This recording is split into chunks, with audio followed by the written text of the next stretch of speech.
Holy shit, guys. We're not even a month into January, and I think we've already witnessed the best anime episode of 2026. And I don't expect this to be topped easily, because this isn't just an action episode with incredible animation.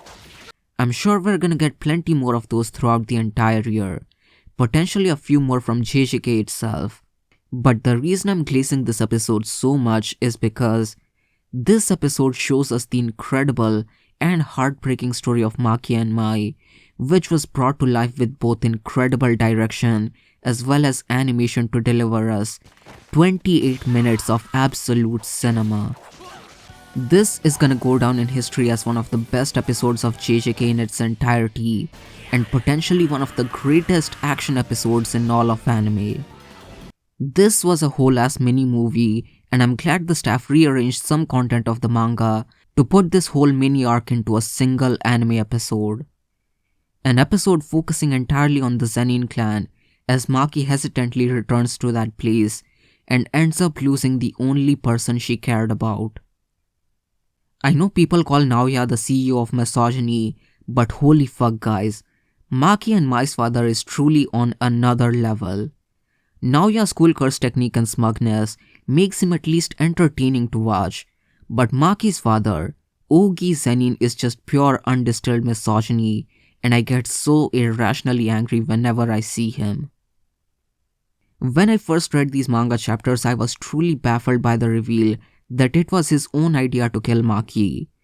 And if you couldn't hate him enough, the anime cut out a line from the manga revealing that he specifically took Mai hostage because he was worried about Maki's curse tool. Their first clash already shows a snippet of just how insane the animation of this episode is gonna be. I love the fast cuts to showcase just how the fight was over in an instant. The anime also skips over unneeded exposition from the manga to make everything more snappy. I always love it when anime adaptations play to their strengths and show us what's happening through motion instead of exposition like it's required in manga format. Sadly for Maki, even though she broke Ogi's katana, he used his cursed energy as a blade, something Maki can't see or sense because of her heavenly pact. An underrated scene from this episode is Mai's line, talking about how dragging each other down is seen as a virtue in Japan. As usual, Jjk continues with his critiques of outdated Japanese values and beliefs that are holding the nation back, something you can see in countless anime and Japanese media, showcasing how the older generation cares more about the collective rather than people as individuals, and the concept of how the nail that sticks out ends up getting hammered back down. Some really interesting stuff to think about. And now, let's finally talk about the emotional core of this episode.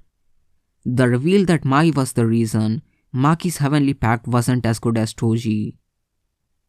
Because of how Jujutsu works, twins are seen as one individual instead of two separate people. That's why Maki's heavenly pact wouldn't work properly as long as Mai still had cursed energy.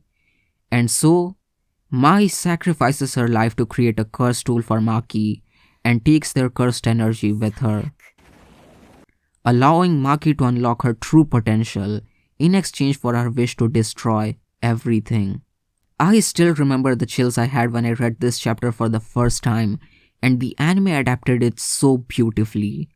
Aside from the visuals, the holy sounding music also fits this scene perfectly and sounds very haunting, something truly fitting for the tragedy.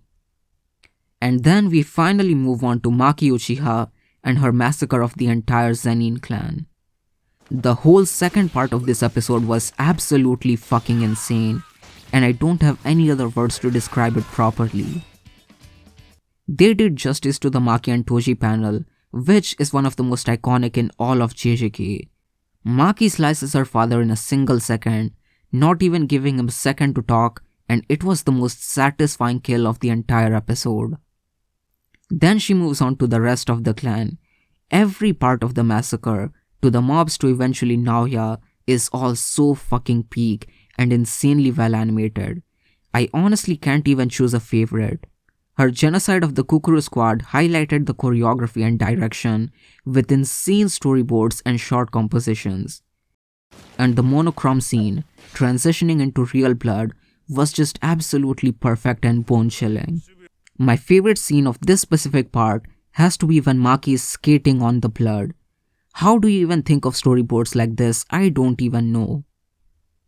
The fight with Jinichi and Ranta was something that felt straight out of Dragon Ball Z instead of Jujutsu Kaisen.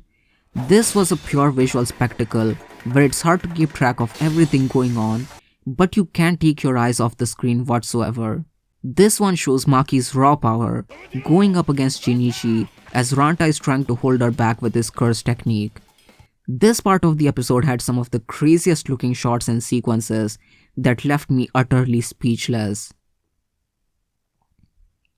And the end of this fight is Ranta losing his eyes, thinking that Jinichi took care of Maki, while she walks over with his head. Maki truly turns into the literal definition of a cold-blooded badass in this episode. And finally we have the fight with Naoya that starts with the iconic line of Naoya asking about Maki's heart, the only thing that was holding her back. This is the fight that showcases Maki's battle IQ, overcoming Naoya's curse technique. At this point I've run out of words to keep glazing the animation of this episode, but it was genuinely incredible like the rest of the episode. And then we have the moment that's gonna be the highlight for most people. One single punch to Naoya that's played out in 4 different angles, paired with slow motion as well as an X-ray shot to top it off. And the episode finally ends with Maki leaving through the exact same door she came in from. The only difference is that there's no Zenin clan left anymore. Wow. And that's pretty much all I have to say for this episode. Easily one of the best action episodes I've seen in my nearly 10 years as an anime fan. I personally like it way more than Sukuna vs Mahuraga because of the themes and the story backing up the insane animation. Leave a like if you guys enjoyed the video, let me know how you guys felt about this episode, and consider subscribing for more anime content. Peace.